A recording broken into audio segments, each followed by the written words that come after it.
Pasar Gondang Dia kembali dibuka hari ini setelah sempat ditutup 3 hari sejak 15 Juni lalu. Penutupan pasar akibat adanya pedagang yang positif COVID-19.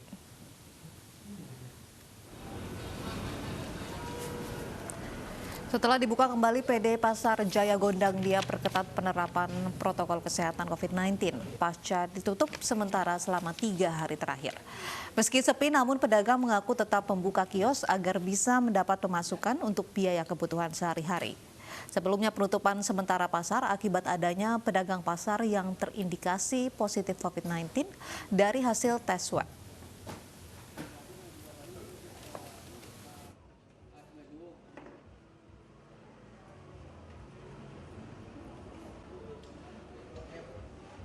Berkurang gitu, penurunan daripada biasa berkurang. Tapi memang ini jika dibandingkan dengan hari biasa, Pak, ini memang pengunjung sendiri apakah ada penurunan, Pak, pada masa PSBB transisi ini, Pak? Iya benar, penurunannya agak sepi. Agak sepi pasarnya berang juga. Pak, untuk aturan ini kan untuk jam operasional sendiri dari jam berapa sampai jam berapa, Pak, untuk PSBB transisi ini, Pak? Jam 6 sampai jam 2 siang. Selain pasar Gondang Dia, Pasar Rawasari Cempaka Putih, Jakarta Pusat juga telah dibuka kembali pada Senin 15 Juni 2020 setelah ditutup selama 3 hari karena 15 pedagangnya positif COVID-19. Semenjak dibuka kembali, pengelola pasar menerapkan aturan sistem ganjil genap guna meminimalisir penularan virus corona. Sejumlah pedagang mengaku pendapatan mereka turun akibat adanya rekan mereka yang positif COVID-19.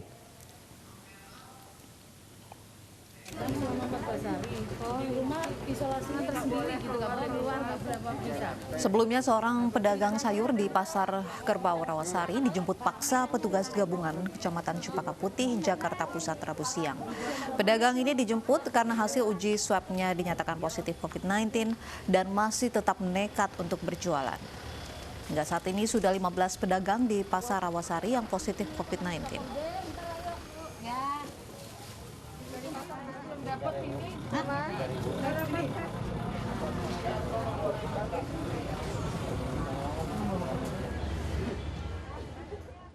Mulai hari ini Pasar Kebayoran Lama, Jakarta Selatan ditutup sementara setelah beberapa pedagang positif COVID-19 usai menjalani swab test. Meski pasar tutup, namun sejumlah pedagang tetap berjualan dengan menggelar lapak di depan pasar.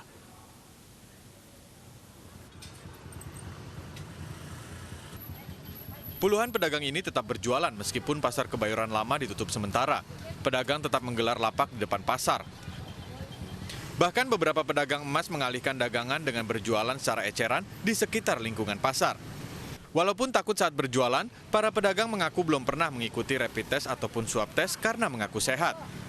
Mereka takut jika mengikuti rapid atau swab test dan hasilnya positif, harus menjalani karantina dan tidak diperbolehkan berdagang. Jangan, saya udah sehat. Jangan, udah sehat Pak, saya udah sehat. Kemarin saya aja sakit cepet ke dokter, langsung fit lagi, percobaan flu biasa aja. Capean ya? Capean, langsung berobat ya udah alhamdulillah. Pasar Kebayoran Lama ditutup sementara selama 3 hari setelah 14 pedagang dinyatakan positif terpapar COVID-19 usai menjalani swab test. Dari 14 orang pedagang yang positif corona, kebanyakan merupakan pedagang buah dan emas. Dari Jakarta, Helmi Sajangbati, iNews melaporkan.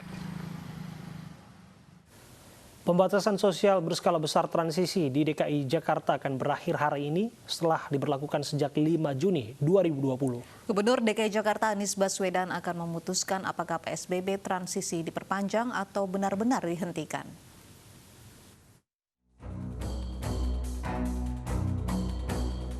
Pemerintah Provinsi DKI Jakarta resmi menetapkan PSBB transisi hingga 18 Juni 2020. Dalam keputusan gubernur tersebut, jika dalam masa transisi sampai 18 Juni tidak terjadi peningkatan kasus COVID-19, masa transisi kembali dilanjutkan 19 Juni hingga 2 Juli. Namun masa transisi dapat dihentikan apabila terjadi peningkatan kasus baru secara signifikan berdasarkan hasil pantauan dan evaluasi gugus tugas percepatan penanganan COVID-19 tingkat provinsi. Hingga saat ini, ibu kota masih menjadi wilayah paling tinggi dalam kasus positif virus corona. Berdasarkan data gugus tugas percepatan penanganan COVID-19, jumlah kasus positif virus corona per tanggal 17 Juni bertambah 127 kasus baru. Dengan penambahan tersebut, jumlah kasus positif corona di DKI Jakarta menjadi 9.349. Gubernur DKI Jakarta Anies Baswedan memang baru akan mengumumkan akankah PSBB transisi diperpanjang hari ini atau justru kembali ke PSBB awal. Pada saat berkunjung ke pusat perbelanjaan 16 Juni 2020 kemarin, Anies mengungkapkan hasil evaluasi PSBB transisi dalam 10 hari terakhir. Mungkinkah kita kembali ke masa PSBB? Tidak ada kemungkinan yang ditutup.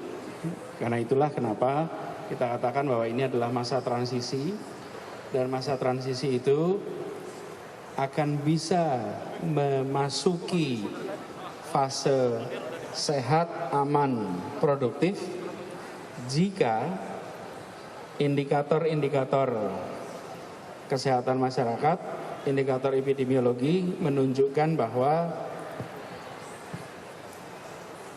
adanya kegiatan ekonomi, sosial, budaya tidak berdampak negatif kepada keselamatan warga. Sejauh ini di dalam evaluasi selama 1 minggu terakhir, 10 hari terakhir, indikator itu tidak nampak.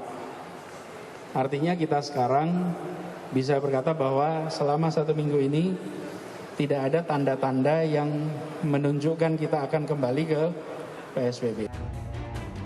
PSBB transisi meliputi bidang tempat kegiatan ibadah, fasilitas umum, kegiatan sosial dan budaya, hingga pergerakan orang menggunakan moda transportasi.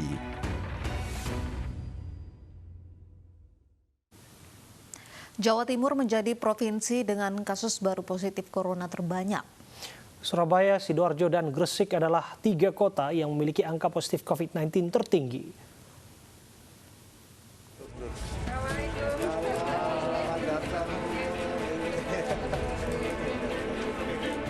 Provinsi Jawa Timur menjadi penyumbang terbanyak kasus baru positif corona.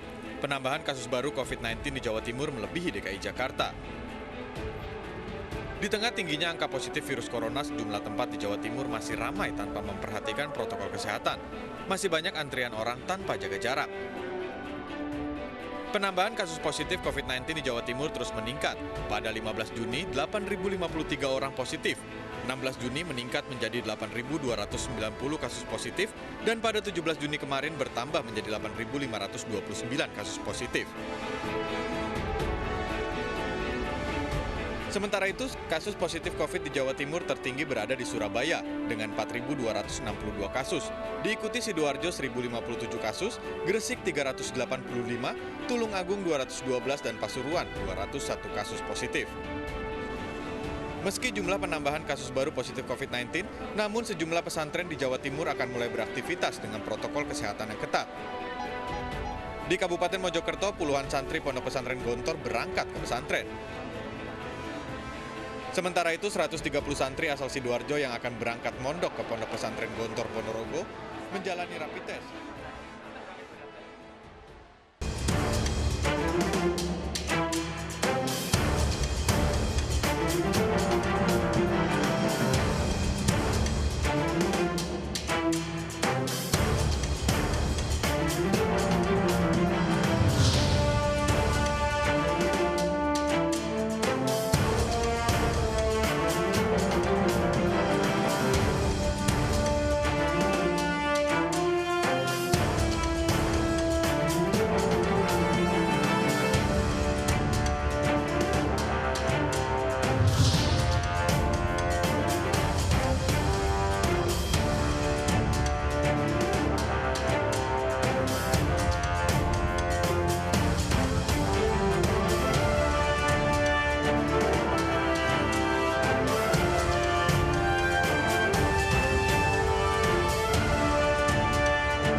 Orang tua calon peserta didik baru mendatangi SMP 2 Johor Bahru, Jakarta Pusat karena kebingungan melakukan pendaftaran online dengan membawa berkas pendukung.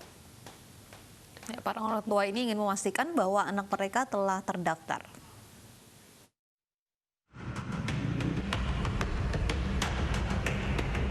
Proses penerimaan peserta didik baru PPDB secara online untuk tahun ajaran 2020 ternyata tidak sepenuhnya dipahami para orang tua siswa.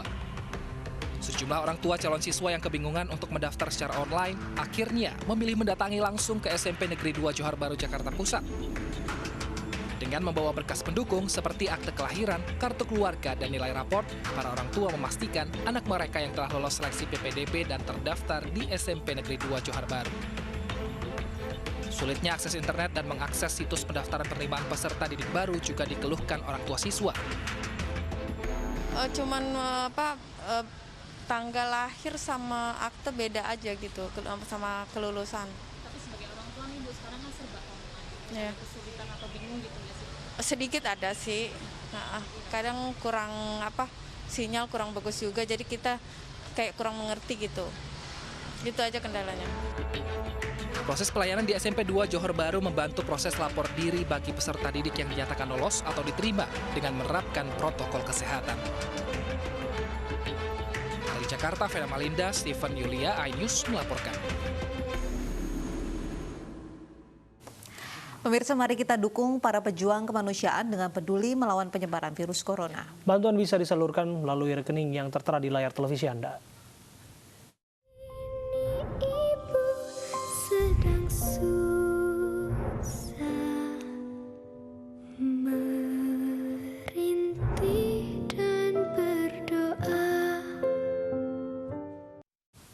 Usai sudah kebersamaan kita dalam iNews sore hari ini, jangan lupa untuk saksikan Prime Show with Ira Kusno yang akan membahas PSBB gotong royong hadapi pandemi malam ini pukul 18.30 waktu Indonesia Barat. Saya Kutsia Firdausi. Dan saya Abraham Silaban, terima kasih atas kebersamaan Anda. Sampai jumpa.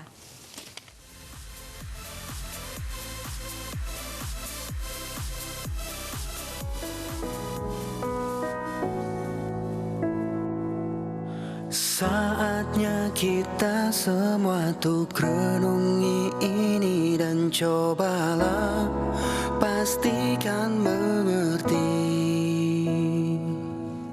Lihat kembali ke dalam diri sendiri kesalahan yang kita lakukan. Kita manusia mungkin bisa menyesal karena semua telah terjadi.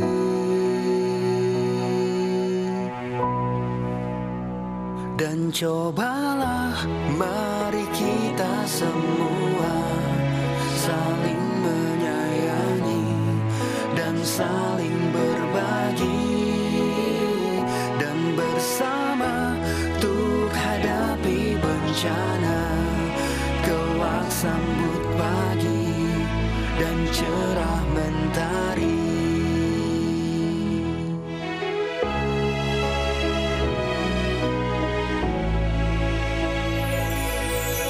Yakinlah semua ini bisa dilewati dengan cinta dan hati nurani.